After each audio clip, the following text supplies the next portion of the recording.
Welcome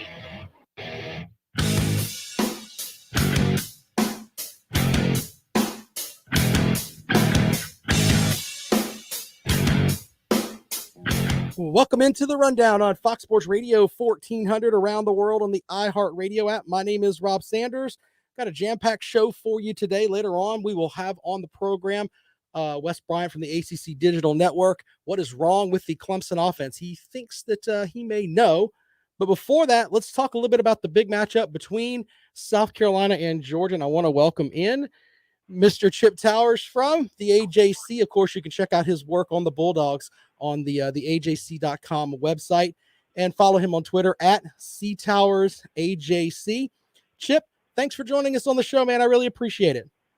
Oh, I'm glad to do it. How are you? I'm doing well, man. I know you're over there working hard covering the Bulldogs, and I got some stuff that I put together that I was hoping you could help me out with. So let's get started. You know, Will Muschamp is now an on-field coach for the Bulldogs, and he's technically the special teams coordinator, but what exactly is his true role there for Georgia this season? Yeah, I would call him co-defensive coordinator probably, if you just go by, what all's happening and then the comments that you get from players. Of course, we're not allowed to go to practice this year, and so we don't get to see it firsthand. But between comments the players have made and some of the comments that Kirby Smart has made, he's definitely helping them out, especially with the secondary. And that's a big area of where Georgia needed assistance, obviously almost completely rebuilding that secondary other than the two safeties, but everybody else is kind of new. And so he's been a big help in that regard. Now, technically he's special teams coordinator, and I feel sure that he's coordinating Georgia's special teams, but even that, there's several assistants that lend with that. I mean, Cortez Hankin, the wide receivers coach, kind of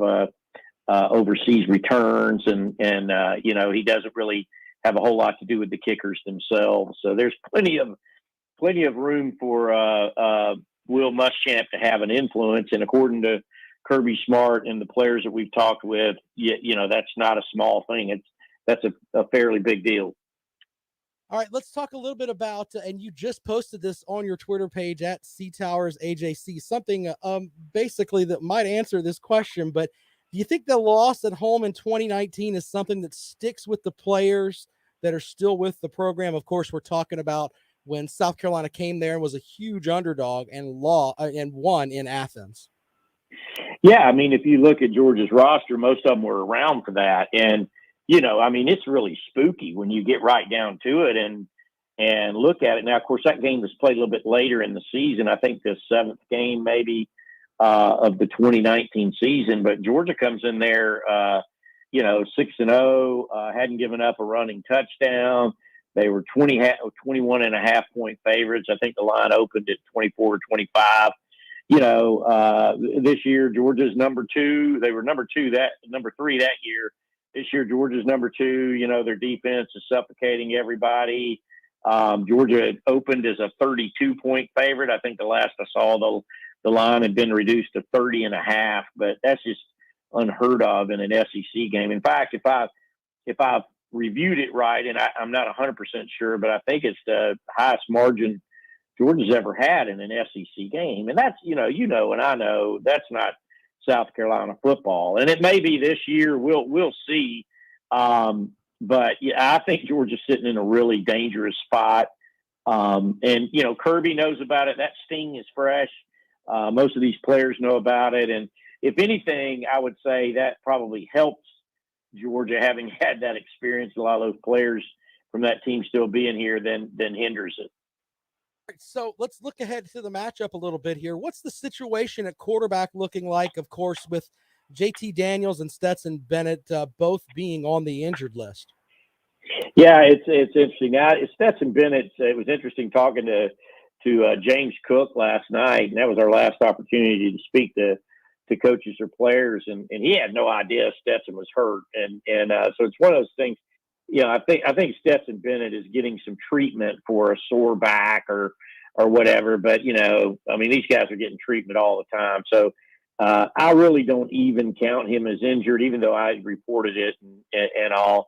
JT Daniels is the bigger question, and JT Daniels versus Stetson Bennett is the much bigger question therein. I mean, you almost literally could not have played any better than Stetson Bennett did last week.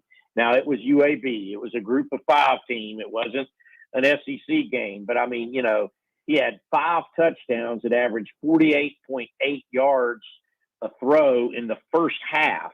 And, I mean, this is a UAB team that had won its conference the last 2 years, and a conference USA, no less, and had been one of the leading defensive teams in all of college football the last couple of years. So, whatever, you don't know. And so for that reason, I mean, I still think Stetson Bennett will start because JT Daniels is dealing with what they call an oblique strain. And, the one thing that kind of resonated with me hearing Kirby Smart talk about it and some others is the main thing about that injury, you don't want to aggravate it. Apparently that's what happened in the Clemson game. He had dealt with this a little bit in preseason. He aggravated against Clemson. He's unable to go against UAB. So the point being, you don't want to rush him back. And when you are a 32 and a point favorite, and I don't know, but and your other guys just coming off a 5 TD performance, so it looked like things were working okay in his stead, I would think you would stick with that. But we'll see. JT Daniels has improved this week. He's healthier than he was the previous weekend. It's very similar to the situation that South Carolina is dealing with as well. All right, well, on that front, though, why has Bennett moved up in the rotation ahead of guys that we thought were going to be next in line? I mean, Coach Smart said at one point that one of the other young men was number 2, but it seems like basically your 4th string guy is moved into the starter spot. Well, Carson Beck is who he had pronounced as QB2, right, as the 2nd string quarterback. And not me saying I told you so, but I was kind of skeptical of that from the beginning. Because look, here's the bottom. Stetson Bennett, he may not look like the prototypical quarterback, the prototypical SEC quarterback. I mean, he's listed at 5'11", 190, which means he's probably 5'10", 185, or something like that. He's not a big, huge guy, but he's extremely experienced. I mean, he started 5 games last year, and people they have short memories. He comes off the bench to lead Georgia from behind against Arkansas on the road, and then he started the next 5 games. He put 24 points on Alabama in the first half before Alabama came back to win in Tuscaloosa. And in the Florida game that he lost, he threw a touchdown for a 14-0 lead in the first quarter when he takes a shot dead on the right shoulder, which they ended up shooting him up with lidocaine. He came back in the second half, but he wasn't nearly as well, nearly as good. He hurt his shoulder, sublex popped out.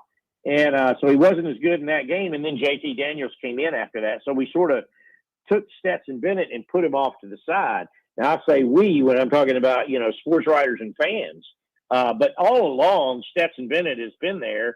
And as a 5th-year senior, everybody's talking about Carson Beck and Brock Vandegrift, the latest 5-star quarterback that Georgia has signed, a freshman from right there in Bogart, Georgia, just outside of Athens. But those guys aren't ready to play. And Carson Beck came into that game. It was either or on who would start. Carson Beck did not look good at all. Meanwhile, Stetson Bennett, had a quarterback rating of 756 in the second quarter before he purposely threw an interception out of the back of the end zone in the second quarter. So I think that kind of defined the roles right there. Are there some other injuries that are going to affect the Bulldogs this weekend that you know of? Well, yeah. I mean, Georgia's wide receiver core has yet to be anywhere close to 100%. Everybody knows about George Pickens, and he's out for the year, and I don't think he's ever going to come back. Georgia fans are holding out that he'll come back from that knee injury, but he projects as a first-round draft pick, and when it would be 8 months removed from ACL surgery in November, I don't know why you would come back and do that, but anyway, it maybe he does. But otherwise, there's a bunch of other injuries back there. They've got a real burner in the wide receiver area, and Smith, he's a 10 flat 100 meters guy that ran in the NCAA track and field championships this past year. He's got some kind of a leg contusion. Kieris Jackson, the starting slot back, hasn't played an offensive snap yet because he's recovering from off-season knee injury. Oddly enough, he's returning punts. So, yeah, but they don't want him out there for the everyday snap. He may come back this week, and then the slot back the year before him has yet to come back. That's Dominique Blaylock. He had the same knee ACL repaired 2 years in a row, so they're being really, really cautious for him. So they're a little bit, nicked up and dinged up, and then they never have gotten anything out of Arik Gilbert, the high-profile transfer from LSU. He checked out for personal reasons the first week of preseason camp and hasn't been back with the team since. So, but that's one area they have a lot. They have recruited hard, and they have a lot of really good athletes that can step in there and play. Just not the best ones just yet. All right, let's talk. There's so many good things to talk about with Georgia, but one of the somewhat trouble areas is the kicking game. Jack Podelsny.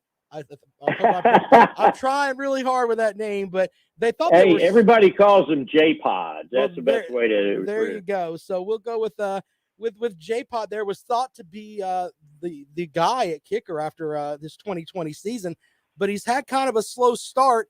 They've got a pretty much an all-world type kicker behind him. Do you think Coach Smart will let him work through it, or are they possibly going to move in another direction?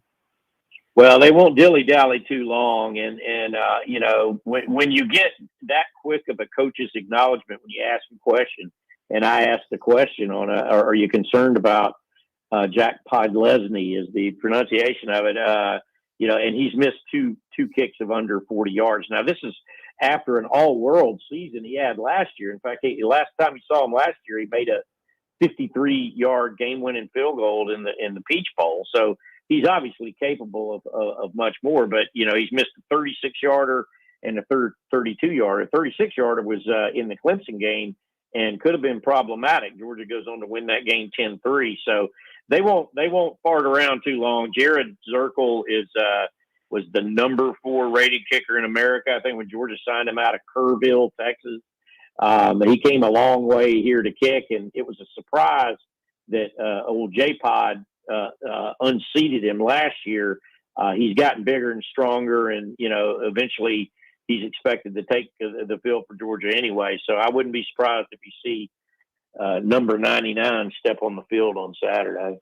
Chip Towers from the AJC joins us. Final question for you, sir. Shane Beamer had glowing comments about the Bulldogs, saying this is one of the most talented football teams in the history of Georgia football, including that 2017 team that he was on that went to the national championship game. Do you think he's overselling?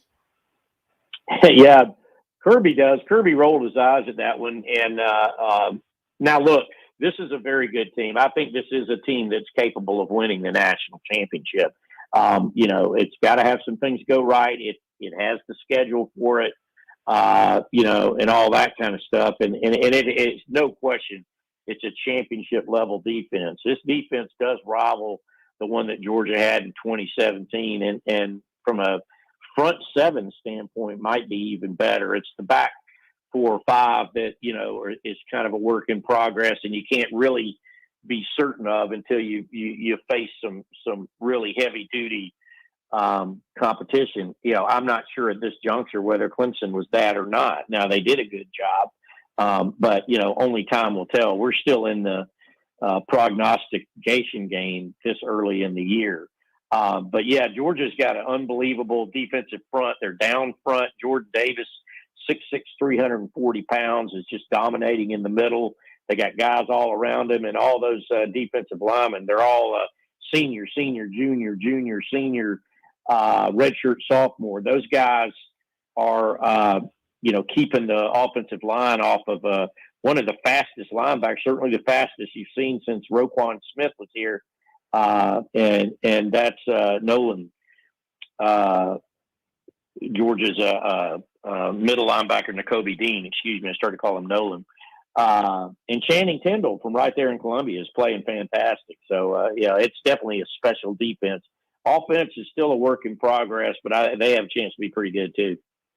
Chip Towers from the AJC. Follow his work on the Georgia Bulldogs at the AJC.com Bulldogs page. Of course, he's on Twitter at CTowersAJC. Chip, hey, thanks for joining us today, man, and giving us some time here on the rundown. I really appreciate it, sir. Yeah, looking forward to that game Saturday. Thank you. All right, thank you, sir. Chip Towers joining us, giving us, I guess, some behind-the-scenes stuff there with the Bulldogs. He thinks Stetson Bennett is going to be the starter for Georgia at quarterback. He thinks that Bennett was just getting some treatment for a sore back. Obviously, JT Daniels, he doesn't think is going to get out there. But, of course, he talked a little bit about some of the injuries that are still there for the Bulldogs. And we talked about the Georgia kicking game. The last time South Carolina went down there, Georgia's kicker, who's in the pros now, missed a kick that he normally would make. Their junior kicker, Jack Podlesny, has had some issues, made one kick out of, I think, 4 on the season. And, we talked a little bit about that as well. If you missed that, you can check it out on the podcast. It'll be up at about 5 o'clock this afternoon. And obviously, we'll take your calls this afternoon on the Georgia-South Carolina game. Will South Carolina get within that number of 32? That's just a big, big number.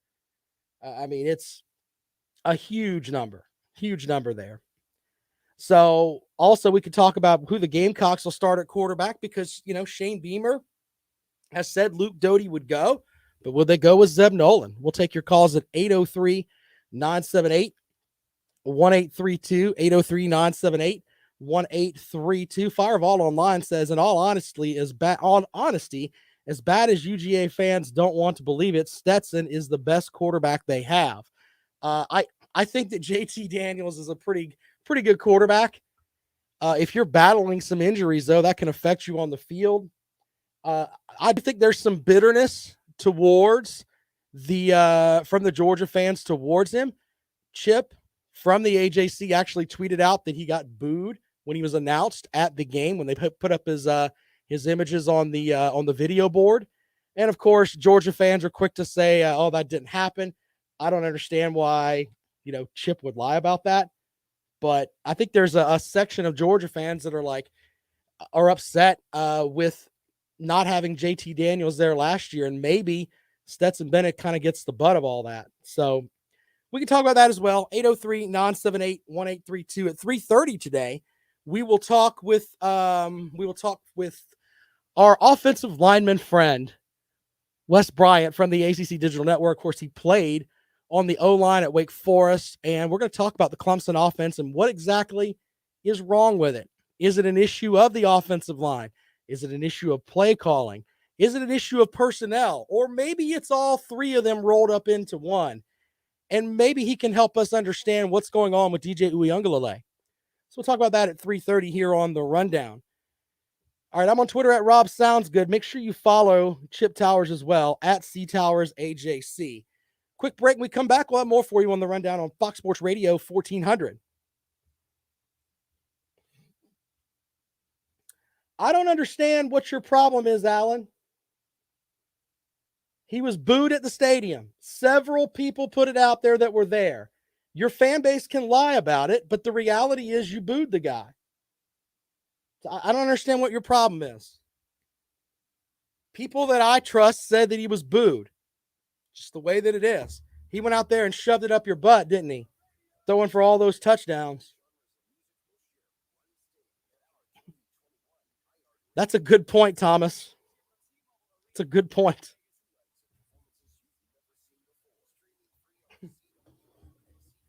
Yeah, we'll put that up there for the Georgia fans.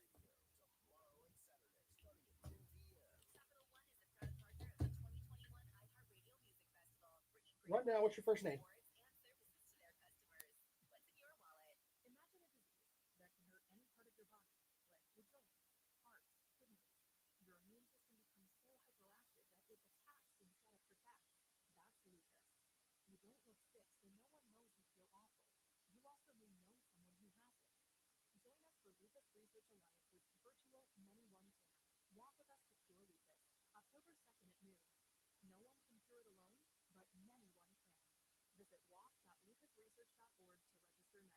Firehouse Subs, we make our subs differently because our subs can make a difference. And now it's never been easier to grab our subs to go for you or your whole crew. With Firehouse Subs Rapid Rescue to Go, you can save time when you order online at firehousesubs.com or on our app. And we'll have your subs boxed, bagged, and ready for pickup at our designated to-go areas. No lines, no waiting. Just more big, bold, craveable subs that help save lives. Firehouse Subs. Enjoy more subs. Save more lives. Fall is a season that's a little in the middle. It's sort of the best of two seasons. No longer a sweaty summer, but the winter chill is still around the corner. And that's the perfect time to even seed your lawn with Scott's Turkey. Even better than spring, because the soil is still warm, but the air is getting cooler. So your lawn gets the most nutrients and the best combination of temperatures. Even seed now, Scott's Turkey. And build the best lawn for every season. Scott's. It's good. Come on down to James Faith and Wellness Center. Open 24 hours with the best prices on disposable e-cigs. Like fitting, $11. Look, I understand people want to boo, but then to lie about saying that you were booing after he goes out and does great stuff. There you go, Macaroni Monster. Way to put that up there. That's cool. Let's just not go away from the fact that people on this show called Stetson Bennett a midget, among other things. 4-string quarterback.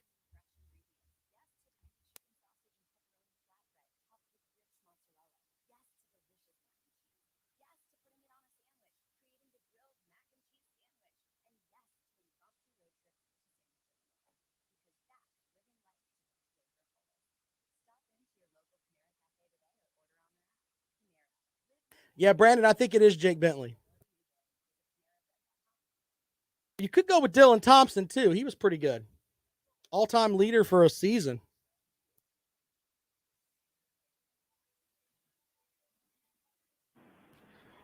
Welcome back to the Rundown on Fox Sports Radio 1400 around the world on the iHeart Radio app. My name is Rob Sanders. Out to the phones we go. Corey joins the program. Corey, what's up, man? Hey, Rob, how you doing? Good, man. What's up?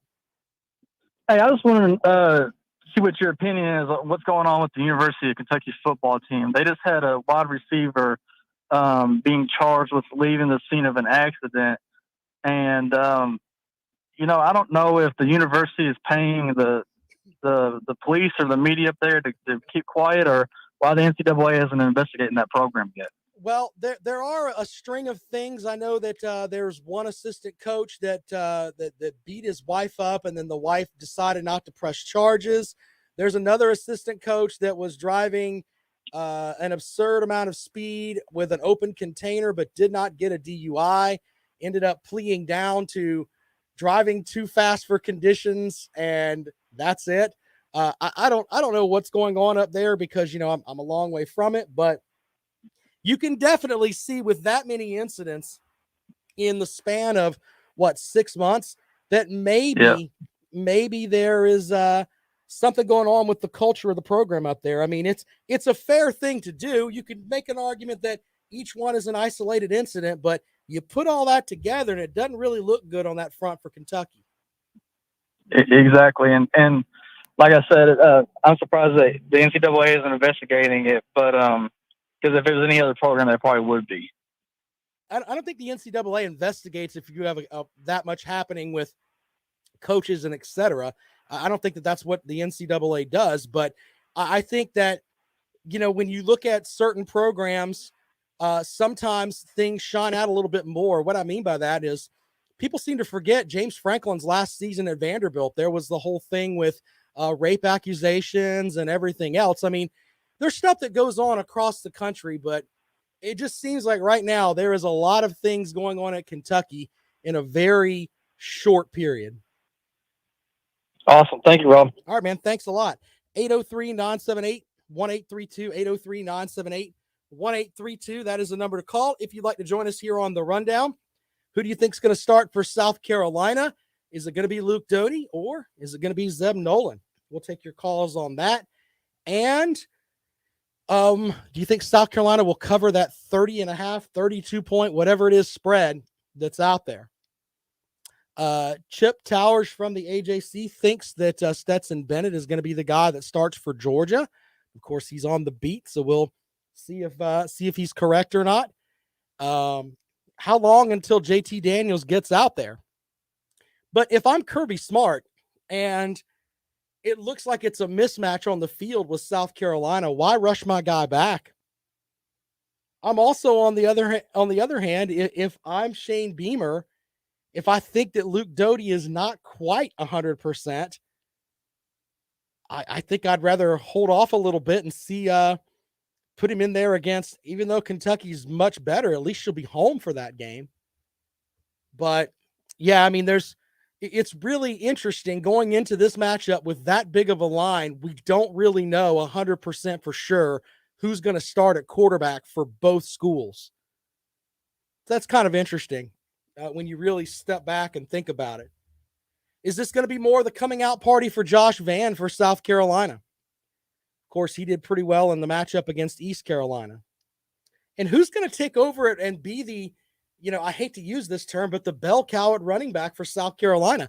Is it going to be Kevin Harris? Is it going to be Juju McDowell, who looked like the best running back on the team last week?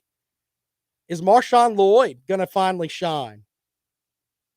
Is Kevin Harris going to, go right into that mold? I mean, Zakondre White played well in the Eastern Illinois game.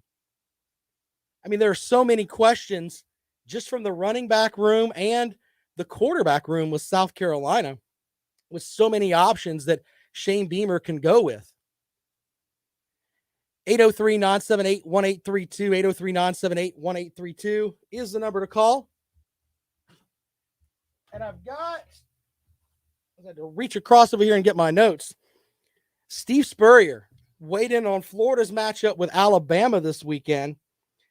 The old ball coach says it's going to be one of the biggest games we've had around here in a long time. He told Tony Barnhart of SI's Fan Nation it's going to be a loud one, that's for sure.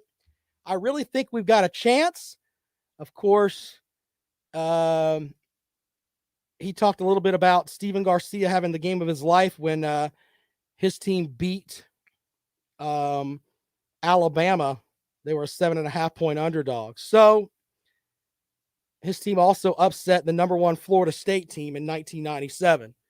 It would be the shocker of the weekend if Florida was able to pull the upset and beat Alabama. I don't see it happening, but Steve Spurrier, being the ambassador that he is, says, hey, we got a chance.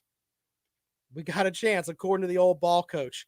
I'm not buying that. A lot on that game is at 15 points. The Gators might cover, but matching up with Alabama, I don't think there's too many teams that can realistically match up with Alabama and expect to get out with a win right now. I mean, I know we're through 2 games, but they are a machine. But you know what? We kind of felt that way. What was it, in 2018 when they had, Tungaviola and all those guys. The defense was outstanding. We thought, man, they're gonna shred Trevor Lawrence and Clemson handed it to them. So you don't know until you play, but just from the outside looking in right now, it's going to be an electric atmosphere down there in Gainesville. But I think that Florida will come up short. Jimmy says, why not them? We'll see. Caden says, no chance in hell. Just telling you what the old ball coach said. He's probably forgotten more about football than I'll ever learn. All right, we're going to take a quick break in a moment. When we come back, we will have on the show from the ACC Digital Network, Mr. Wes Bryant. He's going to talk to us about what he thinks is wrong with the Clemson offense. And is it going to be an issue of the offensive line? Some of the predictions coming in over there. Biscuit says 35-10 Georgia. Russ says 14-3 Georgia. I tell you what, if they can hold Georgia to 14 points, that's a heck of a day there for Coach White and his guys. So we'll see. We'll see. Classic City Dogs said a grad assistant is not putting 7 on that Georgia defense. Georgia hasn't given up they haven't given up an offensive touchdown this season. So we'll see how that works out. By the way, Clemson's playing Georgia Tech. That's out there too. Clemson's a 28-point favorite over the Yellow Jackets. In the last 6 games, against the spread, Clemson is 5-0-1 with Georgia Tech. And I think in 4 of those games, the spread was like 21 points. Dr. Vol online says 38-3 dogs. Okay. Oh, and Biscuit says that's a first quarter score. That's funny. But we'll see how that matchup goes. And by the way, if you missed the interview with Chip Towers, it'll be up at about 5 o'clock. Find the podcast, The Rundown with Rob Sanders, wherever you get your favorite podcast. The iHeartRadio app is good. Go there and listen to just about any podcast you want. We come back. Wes Bryant from the AJC Digital Network joins us here on The Rundown. This is Fox Sports Radio 1400.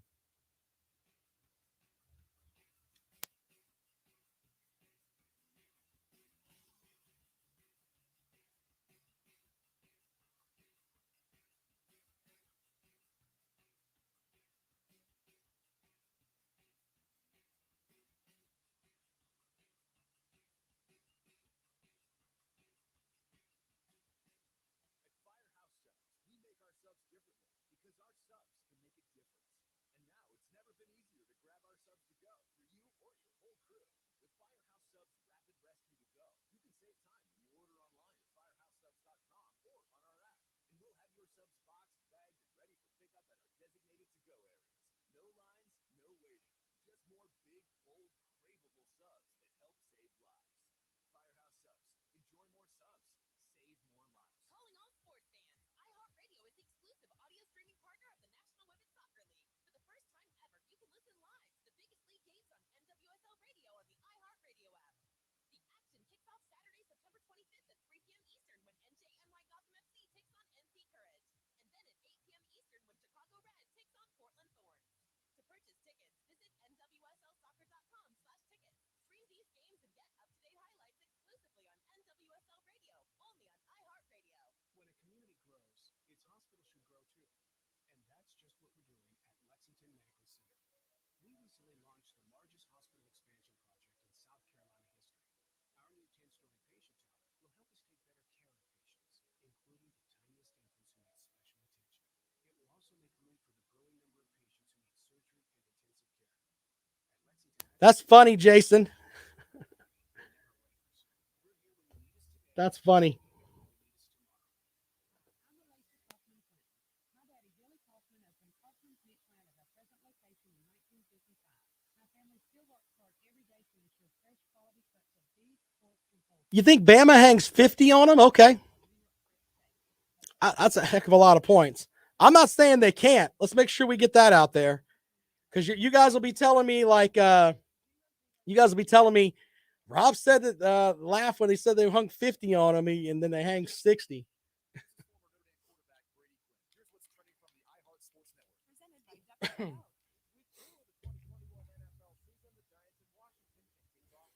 De'Aaron King didn't look that bad in that game. I mean, they got their butts kicked, but he didn't play that bad.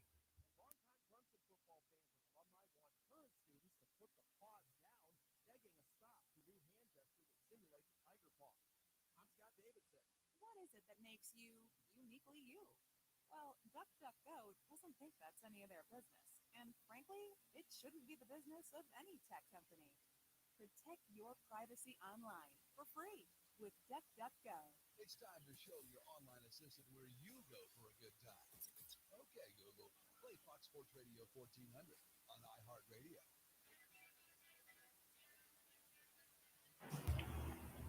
Welcome back to the Rundown on Fox Sports Radio 1400. We talked about South Carolina and Georgia in our first couple of segments there. Let's shift to Clemson now, as the Tigers will play the Georgia Tech Yellow Jackets this weekend. They are a big favorite, but the offense has had some questions, so I thought I'd bring someone on who might know a little bit about things like the offensive line. Of course, Wes Bryant from the AJC Digital Network joins us. Wes, what's going on, my friend? What's going on, Rob? How's it going today? It's going, man. I tell you what, watching the Clemson offense, though, when you look at it, and I got it, just be as raw as you can with me here. Is it an issue of quarterback play? Is it an issue of offensive line play calling, personnel, or a mixture of the four? Well, right now we just have to continue to wait and see because, their numbers are looking a little jacked up right now. And still, you thought against South Carolina State there would be, I guess, a few more points on the board, if you will. You're thinking Clemson's going to come out, especially being an angry bunch, and score 65, 70 points on South Carolina State. They did run the football much better, 6.7 yards a carry. Multiple backs were over 7, 8, 9 yards per carry in that football game, but albeit it was South Carolina State. So not many teams are going to be able to do what Georgia did to them because they don't have the personnel. But still, you wanted to see a little bit more efficiency in the passing game.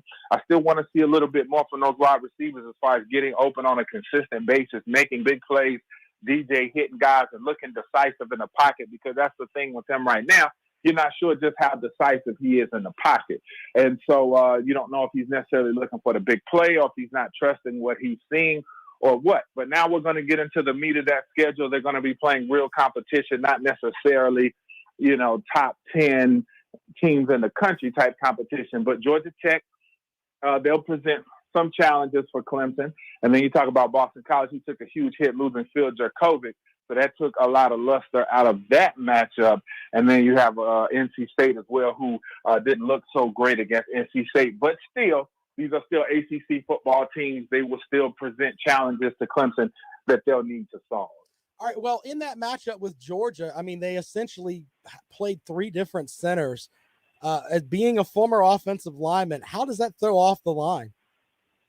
It definitely can throw off the line, because a big word you hear with offensive lines is always continuity. And you always want to see the same five guys because you develop a synergy. This guy knows where this guy knows where this guy's going to go, and vice versa. And so when you're talking about the center, you're talking about the quarterback of the line. He makes the calls. He's going over the protections. He's letting guys know what changes need to be made, if any. So you definitely want to have some consistency there. If any position, probably outside of left tackle, you want to have some consistency at that center position. So it also shows you there's a lot of unrest on that offensive line at the moment, which is not good. Do you think that there's a chance that the Georgia defense may have, I don't want to use the term broke Uiagalelei, but is making him think about every time he drops back now? It could be a little bit of that, but again, as I said, I'm not the most trustworthy guy of the Clemson wide receivers. I think Joseph Ngata, he came out of high school as a 5-star. I've yet to see that caliber play from him. Frank Ladson, I haven't seen that at all from him. EJ Williams, I felt like if he was the star that everyone says that he's going to be, he would have beaten out one of those guys to start. I'm still looking for Joe, who I think is physically the most gifted of that group. But with this wide receiver group, I'm just not seeing the difference makers that we've seen in the past when you're talking about the T. Higgins. And Justin Ross just still looks like, a little bit of that rust is there. He still needs to get himself going and find his way. And so he's not quite looking like the bona fide, surefire first-round pick that everyone had him as 2 years ago. And even coming into this season, a lot of people are automatically assuming a huge season for him. So I think with the offense as a collective, I think this group of playmakers leaves a little bit to desire, left to be desired. And so I want to see some of these guys make some more plays and just develop that swagger and that nastiness that we've seen from guys in the past. Do you think that the loss of Travis Etienne is sort of like the Swiss Army knife, is something that is affecting the offense a good bit as well? Because, you could throw a 5-yard pass to Etienne. He could turn it into 12 for you. That's a heck of a check down to have there at the line. Definitely. I think that's a bit of the equation as well. And when you talk about that offensive line, and we've spoken about how that line they didn't tear the world up with Etienne in the backfield last year, but you're right, for the plays that he didn't make in the running game, he certainly made in the passing game. So that component for sure is missing. Shipley looks like a kid that's going to be able to fill that role, but he's still a true freshman. But we've seen, and we know the Christian McCaffrey comparisons that he gets, and not just because he's a white guy, but just the way that he plays, being that dual threat back, can come out of the backfield and be a slot receiver, of sorts. So there's a guy that they could use as well. They haven't used him a ton out in that slot position or maybe in the passing game as much as they were ETN. But again, he's a true freshman, so they're going to ease him in. But to answer your question, most definitely, when you lose one of the greatest college running backs of all time, it's going to be a void that's missing. Of course, Wes Bryant from the ACC Digital Network joining us here on the Rundown. What, in your opinion, is the most intriguing matchup in the ACC this weekend? There are a few. We're still getting to some of the better matchups, but this Michigan State-Miami, again, I think is another interesting matchup because Miami's still looking to uncork that offense playing against a Michigan State team that's getting more confident by the week and running the football at a crazy pace. We know Northwestern and Youngstown State aren't the biggest barometers, but still, Kenneth Walker, a former Demon Deacon, it hurts me every time he breaks a big run. So, that's going to be a better matchup than I think people will anticipate as far as thinking that Miami should roll this team. And, of course, Virginia and North Carolina, the South's biggest rivalry between these two teams, because this is a ginormous game for the North Carolina Tar Heels. We know they disappointed against the other team from Virginia, the Hokies, but now they've got their old rival coming in and they have a 4-game losing streak against Virginia. Looks really good. They're scoring the football all over the place. Brennan Armstrong is really emerging right now. So this is a dangerous game for the North Carolina Tar Heels. I think if you're really looking for the most intriguing matchup that will have a huge impact on the rest of the season, I think you have to look to that Virginia-North Carolina game this weekend. I'm looking forward to West Virginia and Virginia Tech. I mean, the Hokies come in at 2-0 and, of course, jumped off their season winning over North Carolina. But they have a chance to go out and pick up a non-conference Power 5 win and kind of solidify their rankings in the top 15. Yeah, they definitely do. And Virginia Tech is a team, too, that do we know what they are just yet? Are they really a bona fide top 25 team? Because, as I said, I wasn't a huge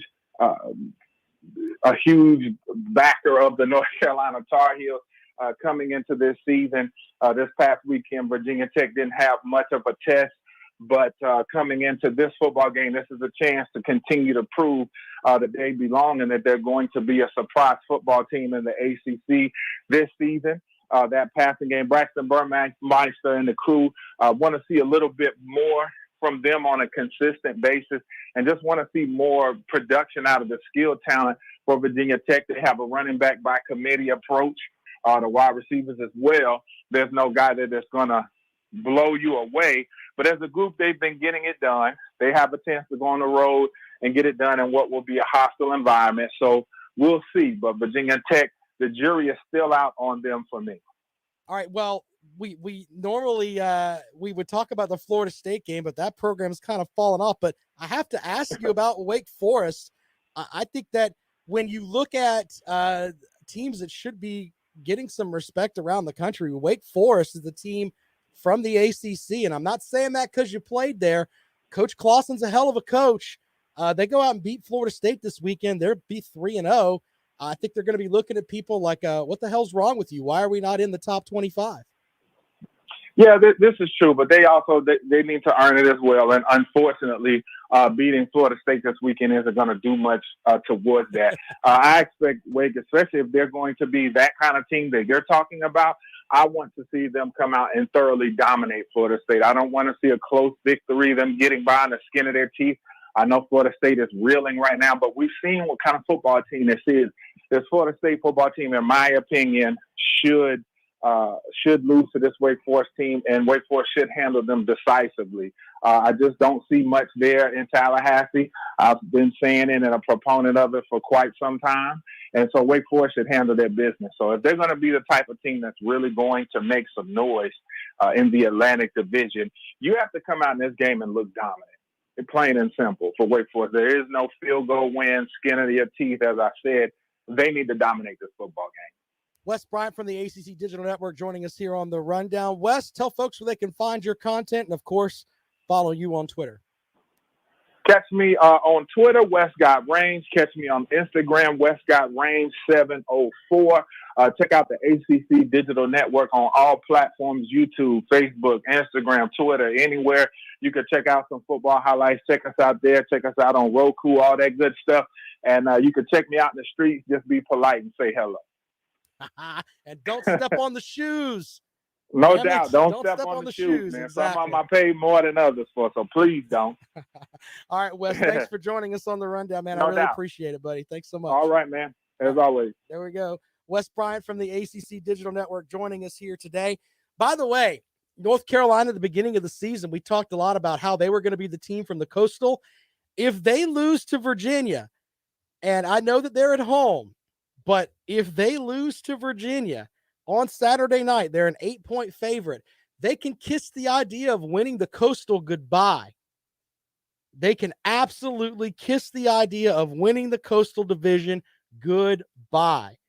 That's how important this matchup is for North Carolina this weekend after they went on the road in Blacksburg and lost. All right, so quick break. When we come back, we'll wrap up today's episode of The Rundown. This is Fox Sports Radio 1400.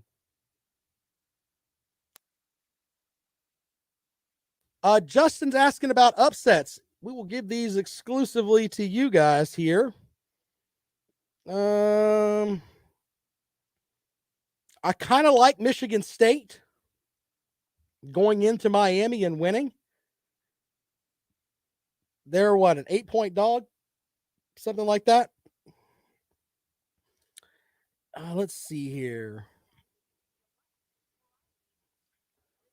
As far as top 25 teams that could go down, you know, Indiana playing at home against Cincinnati.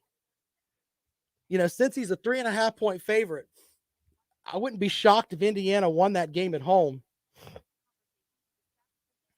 Let's see here. As far as other upsets, potential upsets, lots of people like Purdue over Notre Dame, but I think Jeff Brom's overrated.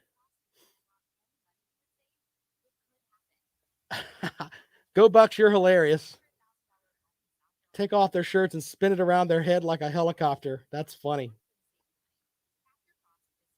Let's see here. Let's see. I don't really have another one that I look at and think, all right, that could be an upset. Some people like Auburn. I don't know, man. I don't know about Auburn. You know, maybe I'm just not a Bo Nix guy, but he's playing pretty good football. So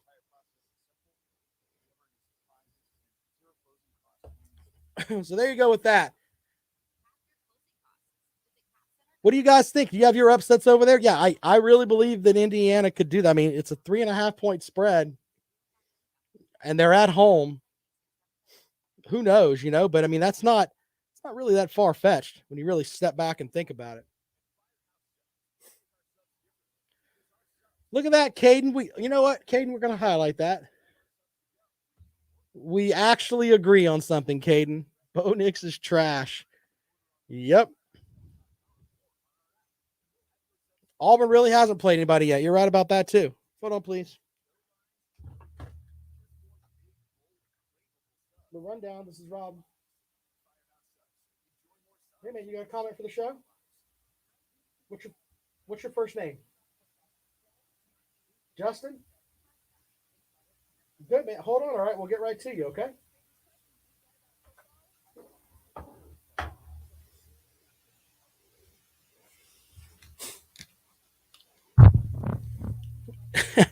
Justin's funny.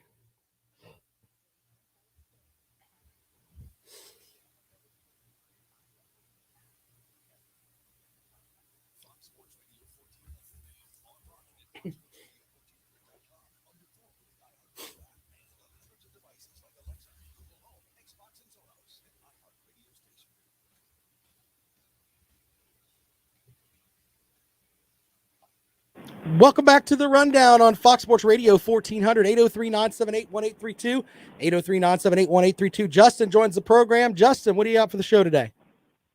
Well, soccer, they're going to try to do best they can against Georgia this Saturday because, look, I don't know, they don't have enough depth right now, but they're going to try to score a lot of points against Georgia, you know? Yeah, that's true, man.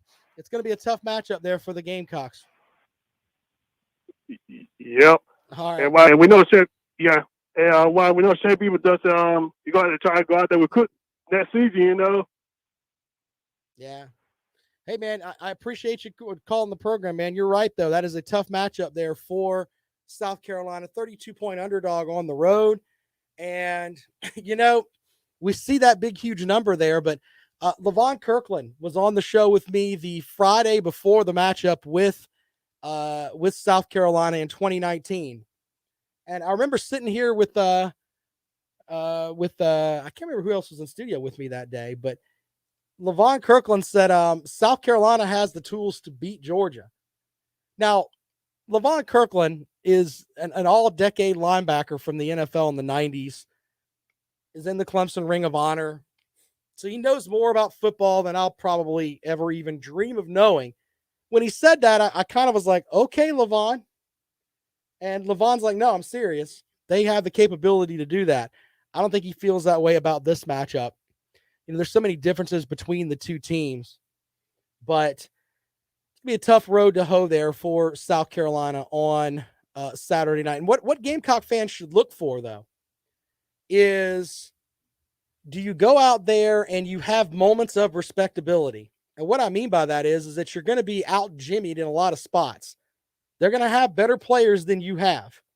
But are you going to be in position in different parts of the game where you're not out of place?